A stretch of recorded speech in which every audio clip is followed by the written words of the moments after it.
Kani kedai ke Batisi TV, bat pidang pet ya ke kubur baman kasni, belawan rashapi da ke rupa, ringkat bat ke Orange Nissan, lom sokpo near Fire Brigade Shillong.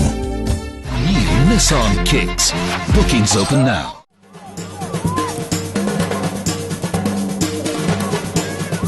Kalumpung aji kai lek kai football nak mentagi hybrid jong ke Jela Meghalaya ya kabla tep kum ka Baby League lapan sedang biang mentag sengi ka lai terik penai nai lar ajar khat khandai hadien bo menteri rang ba ka Jela u Konrad K Sangma ulapan bena bala pli pai ba ek ni kalumpung ha ka atrik mentau penai nai lar ajar khat khandai anong ba Shillong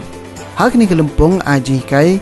ya ki hybrid bala pelong ha madan third ground polo Shillong kidon hadu khat atli kin hon ni lek kai jong ki hybrid bat hakani kesgi berapa sedang yang lumpung ilek kai kidan hadon riutli kunhoni ilek kai kiba kentop ya langsning Greenergy Lions ka Kickstart FCC Rhinos ka Unified Gorkha Gators ka New Teams Shillong Lajong Coyotes ka Titan Otters Football Academy bat ka Maukhar Rooster SC ya ka lumpung ilek kai jong ligi hybrid lawan sakhilang da ka General Manager jong ka All India Football Federation Kaswati Kothari bat u President jong ka Meghalaya Football Association u Balar Singh Ming Sawian kunthop ru ya kinong mikmat jong ka Tata Trust ki kime ki pa bat ki bahi sem jong hybrid ki bahi shimenta ni kalumpung la sakhiru ba ka jing ilek kai sedang ka ba menta kasngi ka Titan Otters persai ka kunhuni ilek kai jong ka Shillong Lajong Coyotes ki bala kutno ah ka jing khat khlam dadan manu ru bala man pinki ya ka jar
Good.